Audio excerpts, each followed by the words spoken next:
Mientras me bebo el primer café, te voy a contar cuál es la posición más importante en el mundo del fútbol. Si pensamos en un jugador determinante, es imposible que no se nos venga a la cabeza ese delantero que marca tantos goles, ese mediapunta que tiene finura y cualidad para el último pase, ese extremo regateador que es tan vistoso. Sin embargo, si analizamos el patrón de los equipos campeones, independientemente de la época, independientemente del país, independientemente de todo, siempre tienen un factor común, que es esa posición que vertebra a todo el equipo. Vamos a empezar con ello, pero no sin antes realizar una mención honorífica. Esto es como ponerme el escudo de cara al hate que me va a caer, que yo lo sé y lo acepto. Y es que muchos entrenadores, muchos expertos, muchos hombres de fútbol dan por hecho que la posición más importante en el mundo del fútbol es la del portero.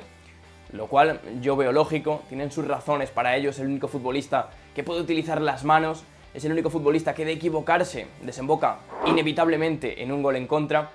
Pero no es el futbolista que vertebra ni cohesiona al equipo, no es el futbolista que da unidad y no es el futbolista que determina el funcionamiento colectivo del equipo.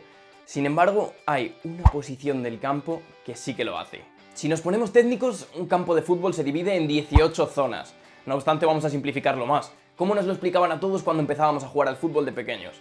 Hay 3 zonas divididas horizontalmente. Están la defensa, el centro del campo y el ataque. Por lo tanto, el mediocentro es el centro geográfico del equipo. Es lo que une la defensa con el ataque. Eso significa que participa en salida de balón, recuperación, organización, equilibrio defensivo. Vamos a bajarlo a tierra. Un delantero en un partido normal puede tocar entre 25 o 30 balones.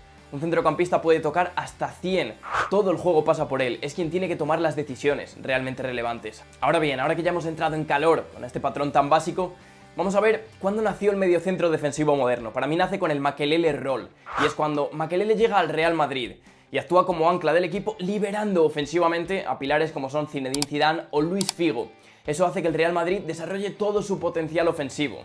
Esto se ve tan claramente que cuando Makelele se va al Chelsea en el año 2003, el Madrid pierde por completo todo el equilibrio que tenía y el Chelsea empieza a dominar en la Premier.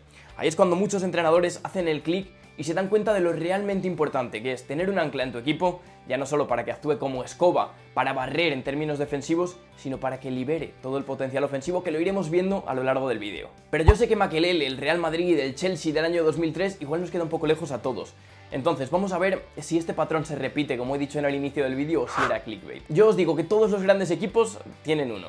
Si nos vamos con el FC Barcelona de Josep Guardiola, que para muchos es el mejor equipo de la historia, o por lo menos el que ha practicado un mejor fútbol en la historia, todo el juego del equipo giraba en torno a Sergio Busquets, que ojo, no era ni el más rápido, ni el más fuerte, ni el más habilidoso, aunque tenía una técnica depurada, pero era, sin lugar a dudas, el que entendía mejor el juego. Hay una frase de Josep Guardiola que para mí lo resume a la perfección, que es: si ves el partido, no ves a Busquets, pero si ves a Busquets, ves todo el partido.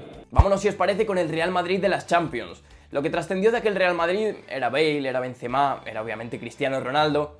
Y en el centro del campo todos nos acordamos de esa dupla galáctica, de esa dupla mágica que conformaban Toni Kroos y Luka Modric. No obstante, y atentos a lo que voy a decir, porque no lo habréis escuchado mucho, y es: sin Carlos Enrique Casemiro, yo os aseguro que esa dupla no hubiera funcionado, o al menos no lo hubiera hecho como todos lo conocemos hoy en día. Y es que era Carlos Enrique Casemiro el que actuaba como stopper, el que le daba esa libertad a Modric y a Kroos para olvidarse de lo que tenían a sus espaldas, olvidarse relativamente, porque también eran disciplinados tácticamente, y darles toda la libertad creativa para que desarrollaran todo el potencial ofensivo. Es decir, muchos años después, pero lo que ya había hecho Makelele lo vemos representado en Carlos Enrique Casemiro, en un centrocampista destructor. Pero ya hemos visto que hay diferentes cortes de mediocentro defensivo. Tenemos a Sergio Busquets, que era más creador, tenemos a Carlos Enrique Casemiro, que era más destructor, y ahora tenemos un ejemplo perfecto de lo que es el mediocentro defensivo clásico, que es un box-to-box como es Rodri Hernández en el Manchester City de Pep Guardiola. Y es un futbolista que lo hemos visto todos. Cuando no está en el campo, el porcentaje de derrotas del Manchester City crece exponencialmente.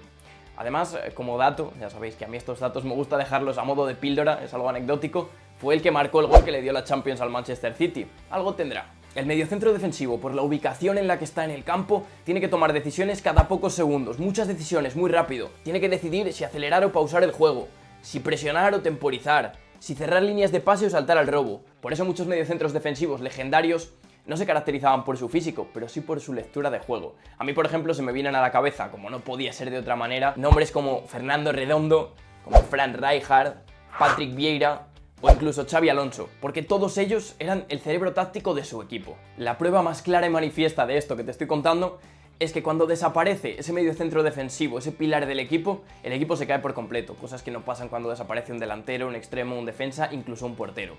Por ejemplo, para no alterarnos más, vamos a poner los 3 ejemplos de los que venimos hablando. Cuando Sergio Busquets comienza su declive en el FC Barcelona, el FC Barcelona comienza a perder totalmente el peso que tenía en el centro del campo. El equipo se empieza a caer. En el Real Madrid de las Champions, con Carlos Enrique Casemiro, el Madrid pierde totalmente el equilibrio. Y aún a día de hoy el Real Madrid no ha recuperado ese equilibrio. Y si nos vamos con el Manchester City, igual es el ejemplo más claro. Con Rodri eran probablemente el mejor equipo del mundo, y sin Rodri el equipo se desmoronó por completo, fue un completo castillo de naipes. Por lo tanto, y para que nos sirva a todos como conclusión, sin querer desprestigiar a ninguna posición en el campo, para mí todas son importantes. Los delanteros marcan goles, los extremos que dan espectáculo, los porteros que los salvan, quiero volver a recalcarlo aunque estemos ya en el final del vídeo. Pero el que vertebra al equipo, el que crea el juego, el que decide a qué se juega y en definitiva el que lleva la batuta del equipo es el mediocentro defensivo. Ahora bien, antes de decirte que des like y que te suscribas, obviamente, te quiero hacer una pregunta. Si fueses director técnico de un equipo, te dan la manija para fichar una posición de élite para tu equipo.